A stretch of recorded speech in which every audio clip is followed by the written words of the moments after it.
With this, I would humbly request the Honorable Guest of Honor, Shri SN Tripathi Sir, Director General, Indian Institute of Public Administration, to kindly say a few words. Let's give a very warm welcome to him. Over to you,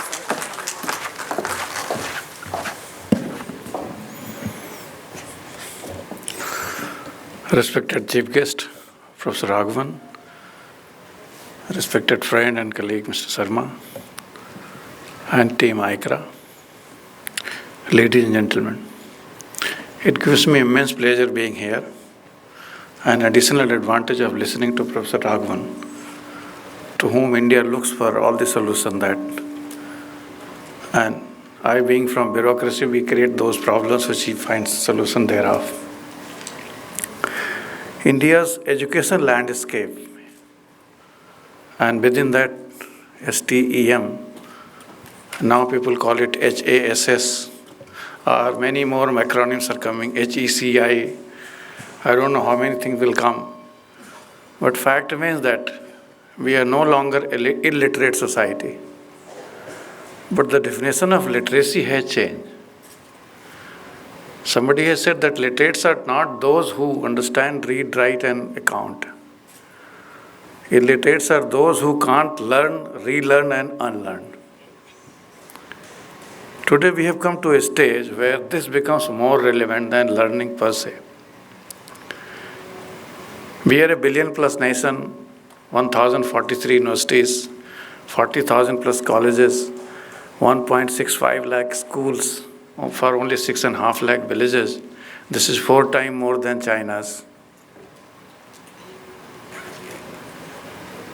32 crore students, 27 crore in school level, about 2 million teachers. So government has done enough as far as education is concerned. We produce 1 million engineers. Issue is, are they employable? Quality and quantity has to be matched somewhere. We thought that study of arts is wastage of time, therefore study of science is good idea. There's nothing wrong, scientific temper is good. Being scientific is always, because we believe that westernization is modernization, and West became modern because they understood science first. They knew English later, and therefore they are modern. This definition is changing. You can be modern while speaking Bhojpuri also. You can be scientific while understanding and speaking in Urdu as well. So definition of modernity has changed. But we are entering into age of what we call it liquid modernity. You have to be flexible, agile to understand the things, because it is not the age what I entered only 30, 40 years back.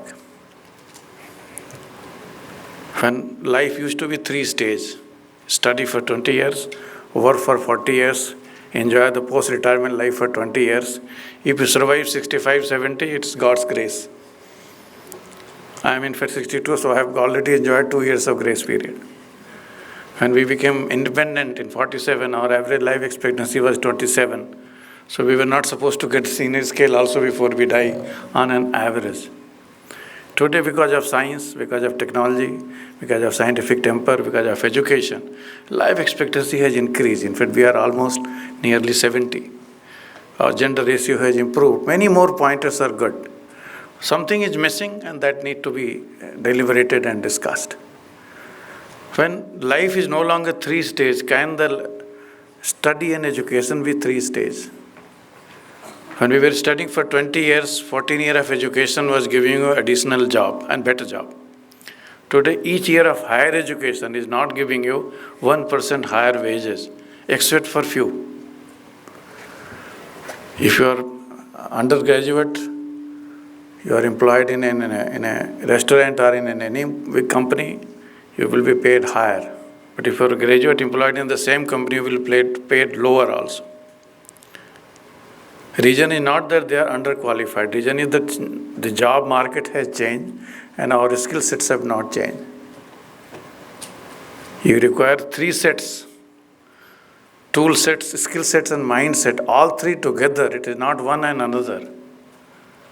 I always say that to survive in this world, you require minimum 3 skills. One is technical, to do how a thing is done. Because what IIPA does, everybody knows, even those who have never entered in IIPA. But how IIPA does what it does, only few know. But why IIPA does what it does, in fact, even I do not know. In many institutions, the crisis of this, why do they exist? They do not know. Even if they know, they don't implement. Even if they implement, they don't put their leadership behind, mind and mindset behind. They don't provide tool set, skill set and mindset to prove that they are no longer with fixed mindset.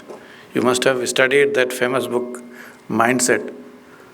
And if you go through it, at least 2 pointers which I would like to mention here. Fixed mindset versus growth mindset. We need to change ourselves.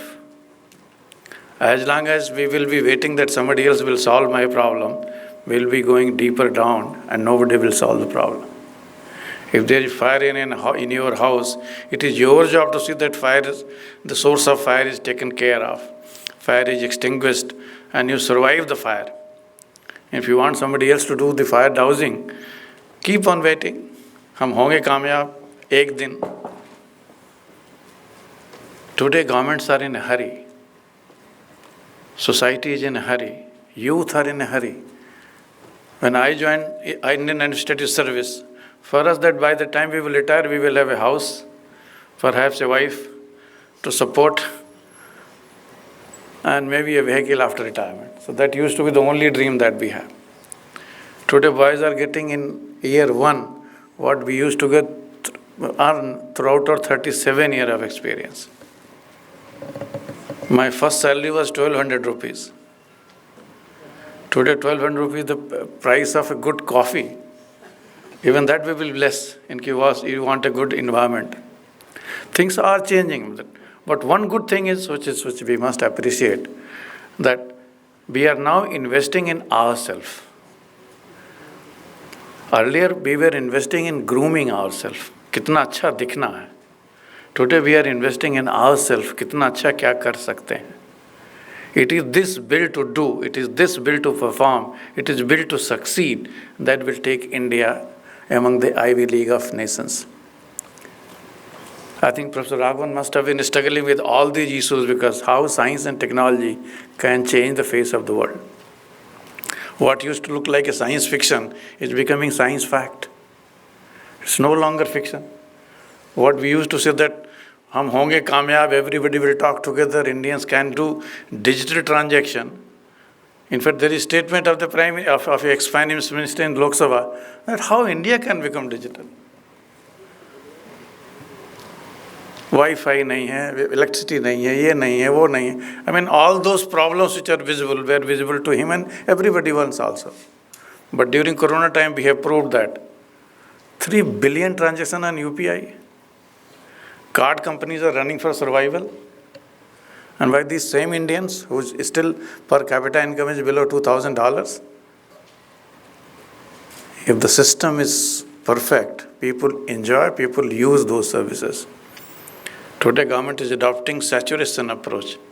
In fact, in education, we have achieved saturation. We have brought every child to the education. It is that GER level that we are perhaps lacking. 27 to below 30% people are graduating. When this number will go to 50% plus, we will have a fairly educated society. But as I always say, more data does not make you wiser. It is the wisdom of understanding that data, where data can be converted into information, and information into wisdom, and wisdom into doables, then you become wiser.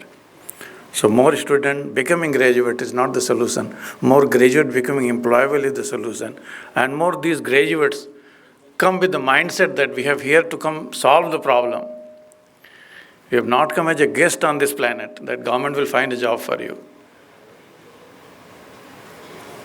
You have not done any favor by joining Ivy League of institution. Be the change what you want to see in the world. And that change is that becoming worthless, becoming not worthless for the country, but doing useful for the country. We are seeing a lot of debate that government jobs are declining. Government jobs should have declined earlier also. It is the entrepreneurial mindset, it is the entrepreneurial state that have given prosperity to the masses. It is discipline that gives you a better job. It is the dedication that gives you a job. We had the crisis of leadership. Today we have sorted it out, at least at national and state level. What is there at individual level? I always say that I am a student of political science, very little science, sir. But I can think that science is not the only solution. There has to be science plus.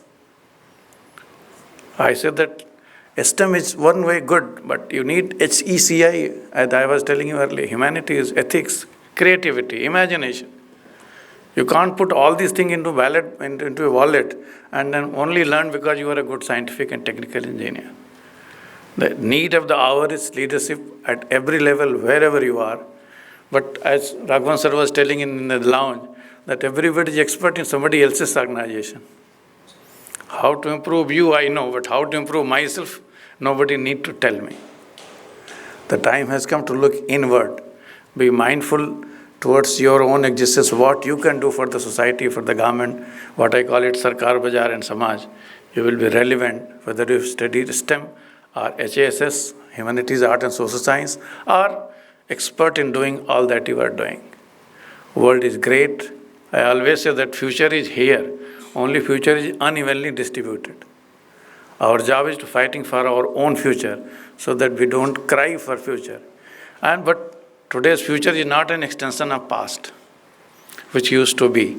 It is no longer linear.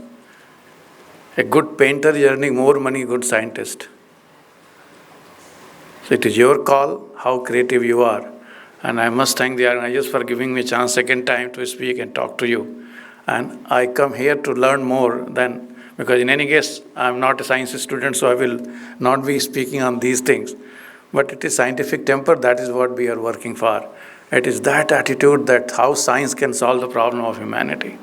We all have seen during Corona times, all the temples and churches and mosques were closed. Even gods were unsafe. But scientists were working. We found out a solution for such a vexed problem within 1 year. One vaccine takes 10 years, even decades. But scientists kept our head high. We found a solution for how to distribute ration to 80 crore people. We found how to distribute government benefit without anyone moving out. And it all was done by technology, science and technology. But technology is a dual-edged weapon. It can create, because human and machines don't have competing capabilities. They might be opposed to each other. Earlier we were training in management and how to work with worker. Today we are going to tell them how to work with a machine. So relationships are changing. But earlier we treated our co-worker as machine, as if they don't deserve anything. Today you have to give them empathy and perhaps make them part of your team. And that is what the management is all about. In fact, life itself is a management. I remember Abdul Kalam ji saying that even rocket launching is end of the day is a management, because when all the parts are put together, it is the management which overtakes, engineering sits behind it. But this is not an either-or story. It is working together, living together, learning together for a greater future. Thank you very much, sir, for giving opportunity. And I am eager to listen to Professor Raghavan. Thank you, sir.